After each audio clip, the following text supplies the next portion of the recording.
Halo sahabat pendidik, berjumpa lagi dengan saya Muzaki. Senang sekali saat ini saya akan kedatangan tamu, seorang guru olahraga yang akan berbagi praktik baik tentang pembelajaran berdiferensiasi. Dia adalah Pak Guru Torik. Baik, terima kasih. Assalamualaikum warahmatullahi wabarakatuh. Salam sejahtera untuk kita semuanya. Salam olahraga. Perkenalkan, nama saya Torik. Saya adalah seorang guru olahraga yang ada di SDN 2 Garagata, Kecamatan Jaro, Kabupaten Tabalong, Kalimantan Selatan. World Bank telah menyampaikan beberapa hal terkait perkembangan pendidikan di Indonesia, termasuk tentang kurikulum merdeka.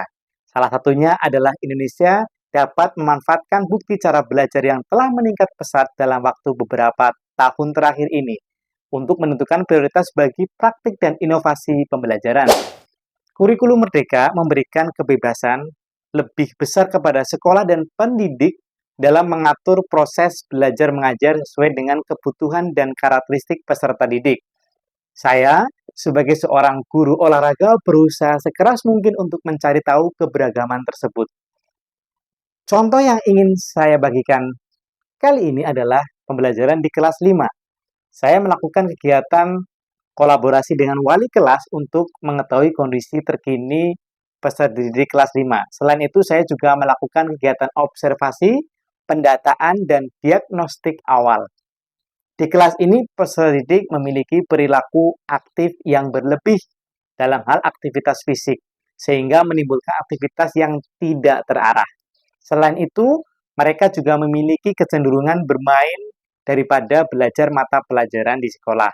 Terbukti, dari pembagian angket atau kuesioner, anak-anak cenderung memilih bermain daripada belajar. Situasi ini akan menjadi sangat berbahaya jika tidak diarahkan dan diberi alternatif solusi yang jitu, namun masih merujuk pada pemenuhan kebutuhan belajar peserta didik. Saya kemudian mencari referensi dari berbagai sumber dan berusaha untuk merancang pembelajaran yang inovatif yang dapat memenuhi kebutuhan peserta didik saya. Dari situasi tersebut, saya melakukan praktik berupa implementasi pembelajaran berdiferensiasi dengan judul Time Zone Learning pada materi konsep pengembangan gerak kombinasi pada permainan bola besar dan juga permainan tradisional. Namun, sebelumnya saya ingin membagikan terlebih dahulu tantangan yang saya hadapi dalam proses praktek baik ini. Yang pertama, mengkondisikan peserta didik agar dapat secara optimal mengekspresikan kekuatan yang ada pada diri mereka. Yang kedua, memberikan pemahaman kepada peserta didik terkait materi pembelajaran dengan menarik. Kemudian yang ketiga, melibatkan secara aktif peserta didik dalam persiapan, proses, dan refleksi pembelajaran. Kemudian yang keempat, memilih model dan media pembelajaran yang sesuai dengan kebutuhan dan karakteristik peserta didik. Saya memilih pendekatan pembelajaran berdiferensiasi dan media pembelajaran berupa time zone learning sebagai bentuk pembelajaran yang adaptif sesuai dengan karakteristik peserta didik. Dimulai dengan pembuatan media ajar yang memaksimalkan aset yang ada di sekolah dan lingkungan sekitar. Kami bersama peserta didik mengumpulkan balok dan papan kayu bekas, limbah pabrik kayu yang ada di dekat sekolah kami. Bahan tersebut kami olah menjadi sebuah media ajar yang sesuai dengan karakteristik peserta didik, yaitu time zone learning, seperti papan lempar bola basket, gawang sepak bola mini, dan papan ketapel tradisional. Kegiatan pembelajaran saya dilakukan dimulai di dalam ruangan untuk memberikan gambaran awal mengenai kegiatan yang akan dilakukan serta bagaimana penjelasan terkait time zone learning. Kemudian dilanjutkan di luar lapangan dengan menerapkan rencana pembelajaran yang sudah saya rencanakan mulai dari pendahuluan, inti, kemudian penutup. Ya, nanti kita pemanasannya karena kita akan melakukan gerakan apa tadi? Gerakan kombinasi dengan tujuan, masih ingat tadi di dalam kelas, untuk meningkatkan kemampuan kalian dalam mempelajari konsep gerak kombinasi dalam permainan bola besar dan juga ada permainan tradisional. 1, 2, 3. Ya, kita bentuk kelompok ya. Ini kelompok pertama, kelompok kedua, dan kelompok ketiga. Dalam diferensiasi proses, saya memberikan variasi pembelajaran berupa pembelajaran individu maupun pembelajaran secara kelompok. Kemarin sudah membuat alat lah kita bersama-sama ya. Alatnya apa saja kemarin?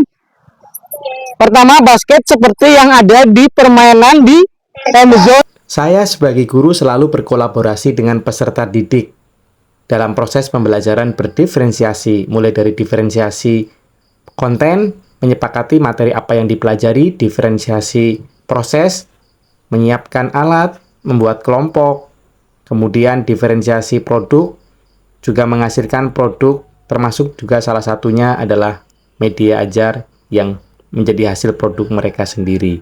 Ya, sekarang yang kelompok tadi memilih bola ya. Boleh silakan ke sini bolanya. Peralatan bola-bola taruh sini semua. Ya, terima kasih tadi sudah menyiapkan, membantu Bapak menyiapkan alat. Itu fokus. Sudah cukup, maka aku harus fokus. Fokus. Ya, lari dulu. Jadi ketapel di sini. Kalian lari mulai sini masing-masing ya. Ada 6 orang, baik 3-3. 1, 2, 3. Ya. Paham ya? Siap melakukan? Ya, kelompok basket. Perhatikan ya, kelompok basket. Nanti ada timer ya, menggunakan timer online di laptop. Kemudian nanti ada yang melakukan gerakan melempar bola 1 menit ya, bismillah. Ya, terus kalau bilang 1 gitu ya, kalau poin 1 gitu. Ya. 1, 2, 3. Tidak boleh melewati garis. Nah, yuk sampai kena ke anunya lah. Ya, mantap. Berapa tadi? Nah, arahkan dulu.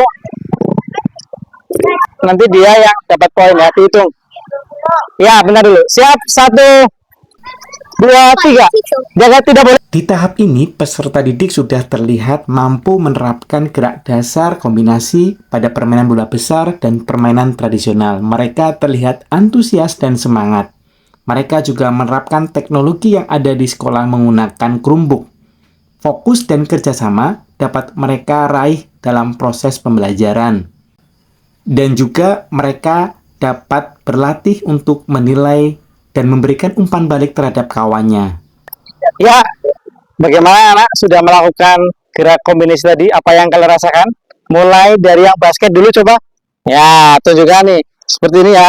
Ada yang 10, ada yang 10, ada yang 23. Keren. Di akhir kegiatan, peserta didik memberikan refleksi atas apa yang sudah dilakukan dalam proses pembelajaran.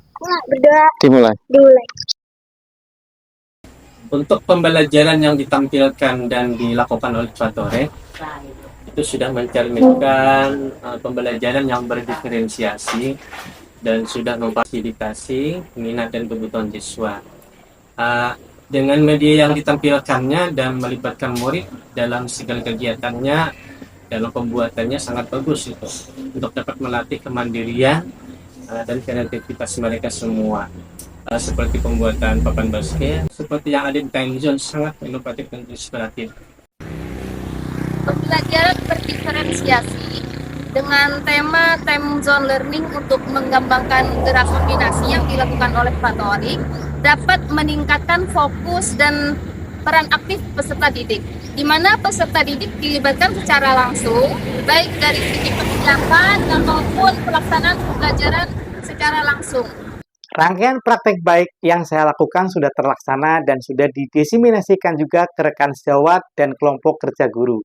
Saya berharap dengan adanya penerapan pembelajaran berdiferensiasi di sekolah saya dapat terus memberikan dampak berkelanjutan di dunia pendidikan, baik di tingkat sekolah atau bahkan tingkat lebih tinggi lagi.